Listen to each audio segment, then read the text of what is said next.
The people united will never be defeated.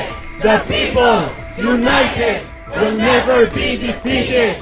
The people. Palestinian student Mohsen Mahdawi, who led protests against the war in Gaza at Columbia University and was arrested during an interview about finalizing his U.S. citizenship, has been released. Mahdawi was released from U.S. immigration custody on April 30th after a judge ruled he should be free on bail to challenge the Trump administration's efforts to deport him over his participation in pro-Palestinian protests. Mahdawi was born and raised in a refugee camp in the West Bank. He was arrested earlier this month upon arriving for an interview for his U.S. citizenship petition. U.S. District Judge Jeffrey Crawford has ordered for U.S. President Donald Trump's administration not to deport him from the States or take him out of Vermont. Mahdawi walked out of the federal courthouse in Burlington, Vermont, after 2 weeks in detention. The Department of Homeland Security and the Justice Department have not reacted to the development. Trump administration officials have said student visa holders are subject to deportation over their support for Palestinians and criticism of Israel's conduct in the war in Gaza, calling their actions a threat to U.S. foreign policy.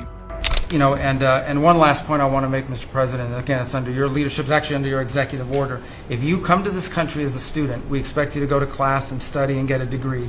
If you come here to like vandalize a library, take over a campus, and do all kinds of crazy things, you know, we're going to get rid of these people, and we're going to continue to do it. So when we identify lunatics like these, we take away their student visa. No one's entitled to a student visa. The press covers student visas like there's some sort of birthright. No, a student visa is like me inviting you into my home. If you come into my home and put all kinds of crap on my couch, I'm going to kick you out of my house. And so, you know, that's what we're doing with our country, thanks to the president. Other protesters in similar circumstances include Columbia University student Mahmoud Khalil and Tufts University student Rumaisa Ozturk.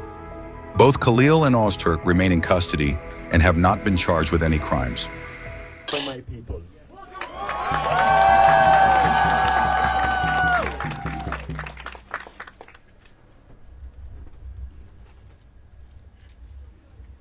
Vermont, and if you don't know the history of Vermont, you should look up the Underground Railroads to know what Vermont is.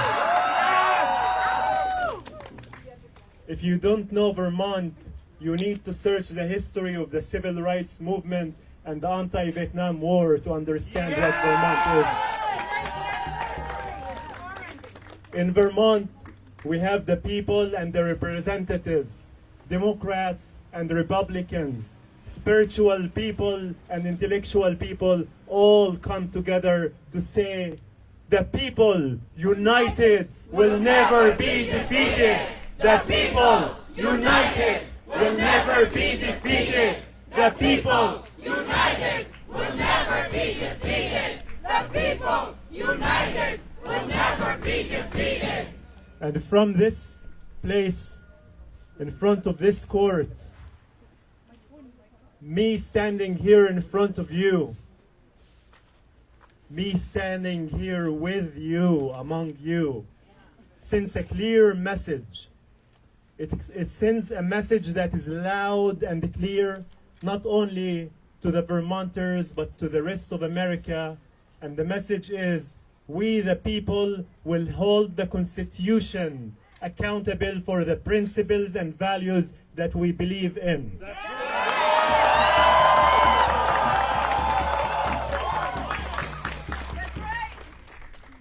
And we send a clear message as well, that if we have faith in our beliefs, unshakable beliefs, which is the belief that justice is inevitable, we will not fear anyone, because our fight is a fight for love, is a fight for democracy, is a fight for humanity. Amen.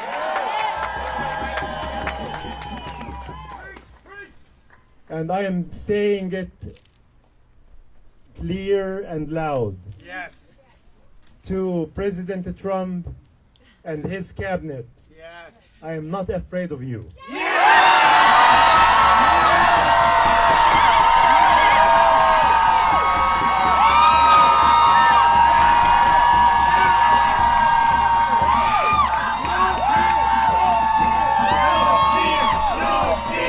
No fear, no fear, no fear. No fear, no fear, no fear, no fear, no fear, no fear, no fear, no fear. That's right. No fear. And if there is no fear, what is it replaced with?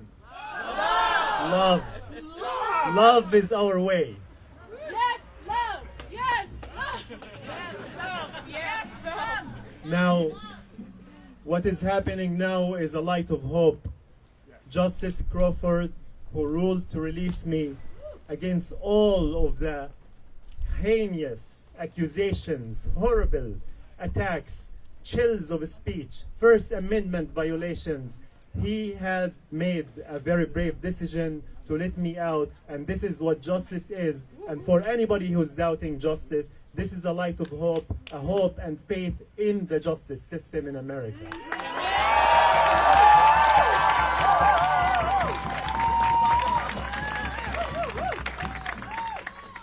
What we are witnessing now and what we're understanding is exactly what Dr. Martin Luther King have said before. Injustice anywhere is a threat to justice everywhere. Injustice anywhere is a threat to justice everywhere.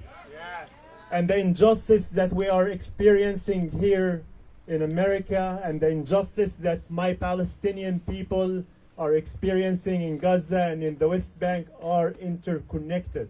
Yes. What did they do to me?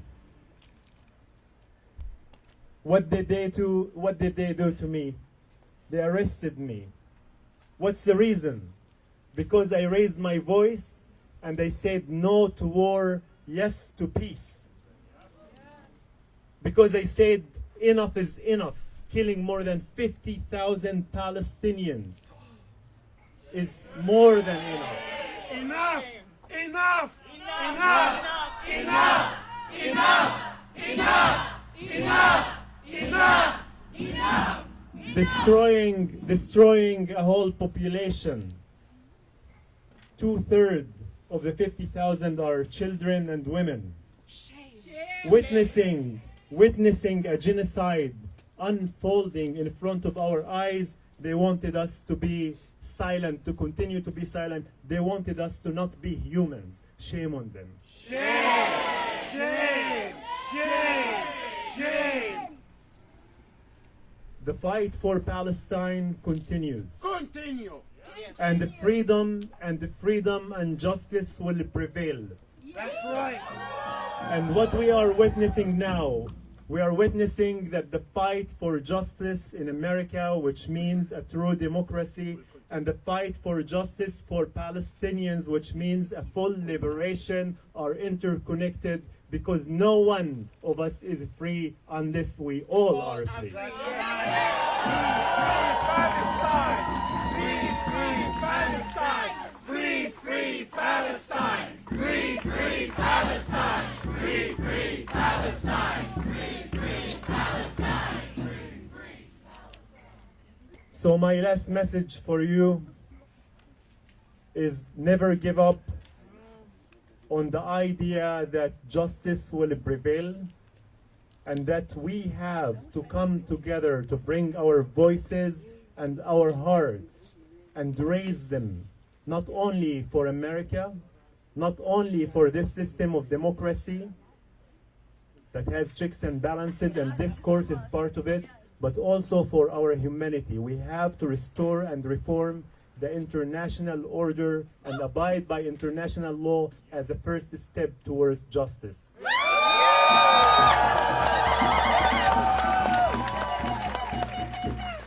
We must stand up for humanity because the rest of the world, not only Palestine, is watching us, and what is going to happen in America is going to affect the rest of the world. That's right. That's right. I will end up by saying to my people in Palestine, I feel your pain, I see you suffering, and I see the freedom, and it is very, very soon. Free, free Palestine! Free, free Palestine! Free, free Palestine! Free, free Palestine! Free, free Palestine. Free, free Palestine.